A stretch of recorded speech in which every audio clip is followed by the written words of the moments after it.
Friends, जब कोई हमारी आलोचना करता है तो हम बहुत ज़्यादा निराश हो जाते हैं और कभी कभी हम बहुत सारे काम या फिर बहुत सारे डिसीजन सिर्फ इस भय से नहीं लेते हैं कि दुनिया क्या कहेगी, ये समाज क्या कहेगा, जबकि हमें पता होता है कि वो एक डिसीजन हमारे लिए सही है और उससे हमारी दुनिया बदल सकती है।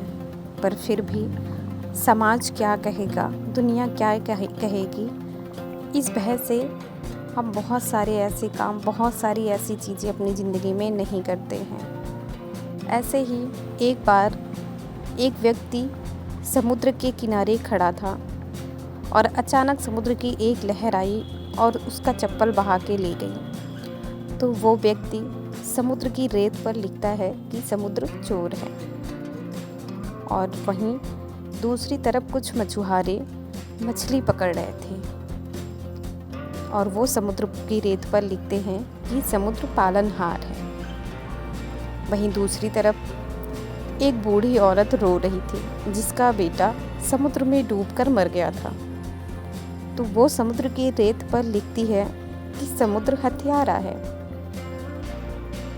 और वहीं एक बूढ़ा व्यक्ति जो टेढ़ी कमर लिए चल रहा था, उसे एक बहुत ही अनमोल मोती मिल जाता है और वह बहुत खुशी होता है और वह समुद्र की रेत पर लिखता है कि समुद्र बहुत दानी है।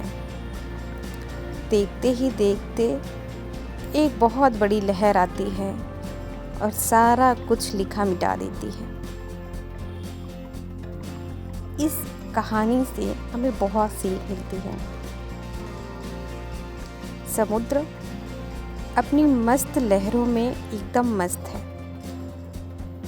उसे इस चीज़ से मतलब नहीं है कि दुनिया और समाज उसे किस तरीके से देखता है या उसके बारे में कैसा सोचता है। ऐसे भी हमारी ज़िंदगी होनी चाहिए। ये दुनिया, ये समाज किसी को आगे बढ़ने नहीं देना चाहता।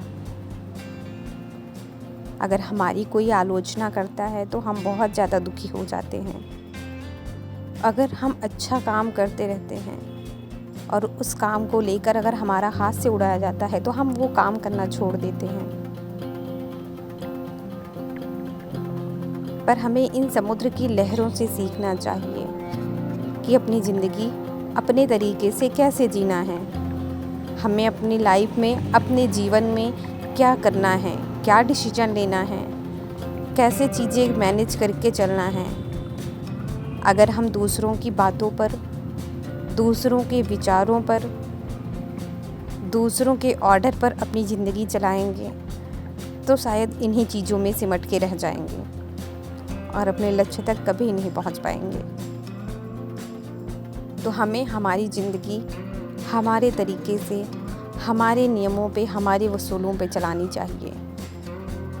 किसी और के द्वारा थोपी गई चीज़ों पे हमें अपनी ज़िंदगी नहीं चलानी चाहिए। Hello everyone, good morning. कैसे हैं आप लोग? आशा करती हूँ कि आप लोग बहुत अच्छे होंगे और मैं भी बहुत अच्छी हूँ और मेरी भी स्टडी बहुत अच्छी चल रही है। और आप लोगों की कैसे चल रही है, शेयर करिए। और अभी जो है बहुत ज़्यादा गर्मी हो रही है, आप सभी को पता है। और आज ब्लॉग बनाने का तो बिल्कुल मन ही नहीं कर रहा था कि मैं ब्लॉग बनाऊं। बस ये मन था कि हाँ, पढ़ाई कर लूं। पर इस टाइम पे मैं कैसे मैनेज कर रही हूँ, मतलब मैनेज करने की अगर मैं बात करूँ तो और किसी चीज़ का तो कोई प्रेशर नहीं, पर मतलब गर्मी इतनी ज़्यादा हो रही है, ऊपर से लाइट की इतनी कटपिट लगी हुई है कि बिल्कुल भी कुछ करने का मन ही नहीं हो रहा है। और ये है कि मैं ये नहीं कर रही हूँ कि मैं बिल्कुल पढ़ाई ही छोड़ दे रही हूँ। पढ़ती तो हूँ मैं, सुबह और शाम की पढ़ाई मेरी अच्छी हो जाती है और दोपहर के टाइम पे तो बहुत ही ज़्यादा गर्मी है इस टाइम, तो हालत ख़राब हो जाती है। तो मैंने स्टार्टिंग बहुत अच्छे तरीके से की और टाइम टेबल के अकॉर्डिंग ही मैंने चला और अभी भी मैं चल रही हूँ। पर वो जितना टारगेट मैं पहले बनाती थी कि इतनी सारी चीज़ें मुझे पढ़नी है, तो उस तरीके से 1-2 दिन से नहीं मैनेज हो रहा है मुझसे। और थोड़ा ठीक होने लगे मौसम, तो मतलब गर्मी थोड़ा कम हो जाए तो शायद, क्योंकि बहुत ही ज़्यादा गर्मी होने लगी है। 43, 44, 45, कहीं-कहीं तो 46 डिग्री सेल्सियस का तापमान हो गया है। तो आप समझ सकते हैं कितना ज़्यादा टेम्परेचर है इस टाइम पे। ऊपर से लाइट की प्रॉब्लम तो पूछिए मत, इतनी ज़्यादा है कि बहुत ज़्यादा दिक्कत हो रही है। और बाकी चीज़ों में तो कोई बात नहीं, लेकिन अगर आपको किचन के काम, जो भी हाउसवाइफ़ हैं, किचन के काम में तो बहुत ही ज़्यादा दिक्कत है, क्योंकि अगर आप किचन के कामों में लगे रहते हो तो बहुत ही ज़्यादा गर्मी लग रही है इस टाइम पे। तो मतलब थोड़ा फ्रस्ट्रेशन सा होने लगता है। फटाफट से किचन का काम करके किसी तरह आओ, उसके बाद लाइट चली जाती है तो बहुत ही ज़्यादा दिक्कत हो रही है इस टाइम पे। तो अभी जो है मैंने यहाँ पे अपना जो स्टडी स्लॉट है वो स्टार्ट कर दिया है। और ये आदिवासी दीकू के बारे में मैंने पिछली बार पिछला जो अपना ब्लॉग डाला था एक, तो उसमें मैंने पढ़ा था। तो इसमें कुछ चीज़ें मुझे थोड़ी-सी लगी, जो मुझे लगा कि नहीं, मुझे फिर से पढ़ना चाहिए, क्योंकि जब मैं इसका एक्सरसाइज़ जो पीछे दी हुई है बुक में, जब मैं वो कर रही थी तो मुझे लगभग 3 से 4 क्वेश्चन नहीं आए थे। तो मैंने सोचा कि एक बार फिर से मुझे रिवीजन करना चाहिए। तो इसीलिए मैं आज फिर से वही सारी चीज़ें यहाँ पे रिवीजन कर रही थी, क्योंकि जब भी मैं चैप्टर पढ़ती हूँ तो उसके पीछे जो भी क्वेश्चन दिए होते हैं उनको सॉल्व करने की कोशिश करती हूँ। क्योंकि अगर क्वेश्चन पीछे जो दिया होता है उसको सॉल्व करती हूँ तो अंदाज़ा मैं लगा लेती हूँ कि हाँ, जो मेरी पढ़ाई हुई है वो इस लेवल की है कि हाँ, मैं ये सारे क्वेश्चन सॉल्व कर सकती हूँ या नहीं। मोस्टली तो ऐसा होता है कि हाँ, मैं कर ही लेती हूँ, पर जैसे मुझे लगता है कि हाँ, मुझे कुछ क्वेश्चन ऐसे हैं जो मुझे नहीं आ रहे हैं, तो मुझे रिवीजन करने की ज़रूरत पड़ जाती है दोबारा से।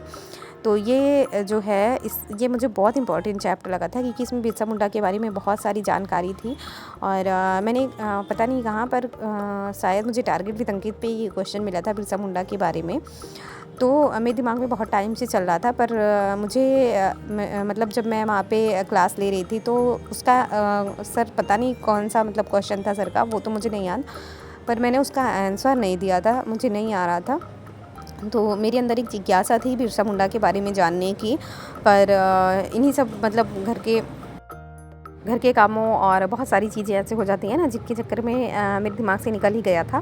पर जब आज मैं इस चैप्टर में पढ़ने लगी तो फिर से मुझे अचानक से याद आ गया था। तो मैंने सोचा कि बिरसा मुंडा के बारे में अच्छे तरीके से सारी चीज़ें जान लेते हैं। और मैंने 1-2 एग्ज़ाम में और भी देखा था, बिरसा मुंडा के बारे में क्वेश्चन पुट अप हुआ था। सॉरी, एग्ज़ाम में नहीं, मॉक टेस्ट दिया था मैंने, उसमें देखा था। एग्ज़ाम का तो मुझे नहीं पता। और यहाँ पे मतलब संथाल विद्रोह, मुंडा विद्रोह, ये सारी चीज़ें मैंने अच्छे तरीके से लर्न की हैं और आज मैं उसी को रिवाइज़ कर रही हूँ।